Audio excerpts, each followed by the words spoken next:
Good morning and welcome back to On the Bump, an SP Streamer podcast, now part of the Fantrax Podcast Network and FantraxHQ.com family. It's Friday, May 14th. I'm your host, Doug Ishikawa. You can follow me on Twitter at CoachingIsh. As always, I'm joined by the heartbroken co-host, Mr. Michael Simeone. Good morning, Michael. What's up? Are you saying heartbroken because of Castillo?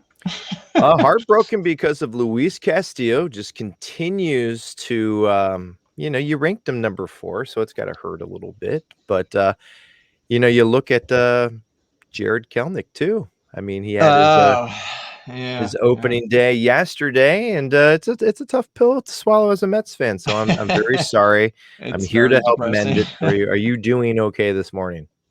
I'm getting through it, Yeah, I had to try and not look at Twitter as much as possible. Yeah, just stay off Twitter for the day. If he does a great job over the next course of a couple of weeks here, just be okay with it. It's going to be fun. It. I gotta just start accepting it. Yeah. And to move on. It will be fine. I'm here for you as always. And we're here for you folks that are listening. And it's Streamer Wire Friday. And it means that we're here to give you advice on pitchers that we're looking to add and hold over the course of the next couple of days here. Michael, who are you looking at? All right. So we're going to start off with Casey Mize. And his last 3 starts, he's pitched, has 18 innings, 3 earned run, 3.49 FIP, a 1.06 WHIP, a high strikeout rate. And it was against pretty decent offenses. It was against the Royals, the Red Sox, who we know are good, and the White Sox, who are like top of the leaderboard basically in every category. And in those 3 starts, he has had a 0.50 ISO and a 2.45 WOBA, which are both really, really good marks. So I was trying to see if I could find out kind of what he was doing here.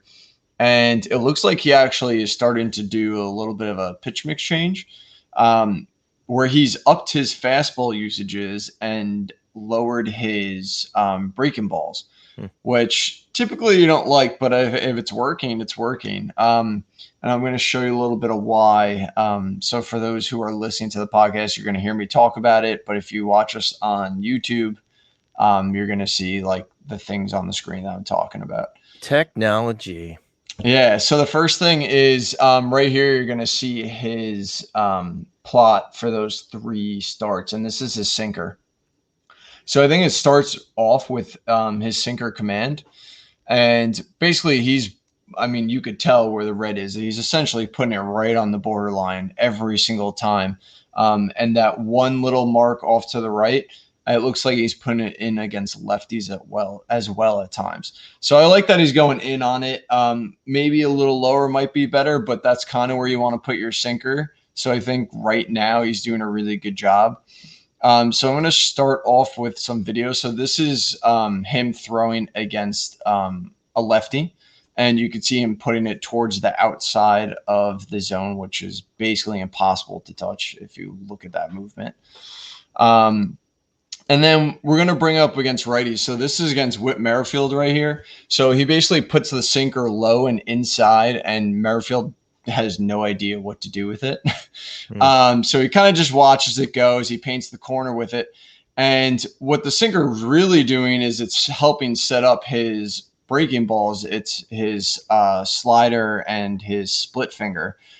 So then this is his slider, which when it plays, you see or is this the wrong video? No, yeah, you see he touches the outside of the part of the plate. So he's really pounding inside with the sinker, and then he'll take the slider outside, and it's really fooling hitters. As you can see, Merrifield basically didn't even swing. He didn't expect it to come.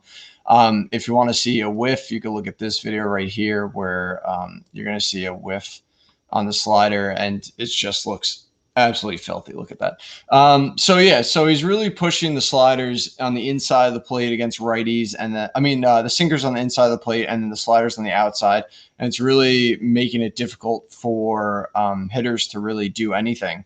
And even when they do make contact, it's weak contact. So Mize was a pretty highly touted prospect. A lot of people thought, he's not going to get you the strikeouts, but he was really good at inducing weak contact, and he seems to finally be doing that as of right now.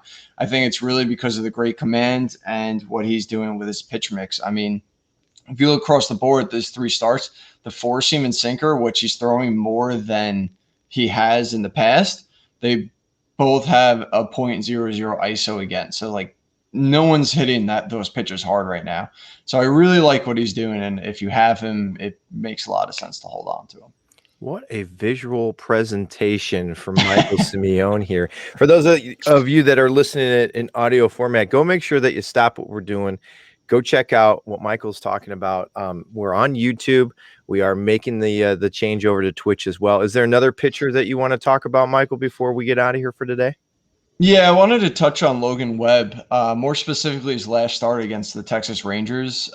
He went 6 innings, 1 earned, and had 10 strikeouts. Mm-hmm. And I think this is what you can see from Webb if everything clicks.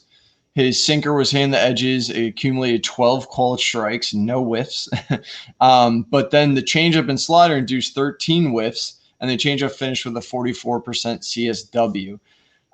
If you look at his pitch plot in that start, he was keeping everything low in the zone. There's like 3 pitches, that's it, in the upper part of the zone, which again is fine and works because, like I was just kind of talking about Mize's sinker, he throws the sinker, and if you keep it low and inside, it's hard for hitters to touch that pitch.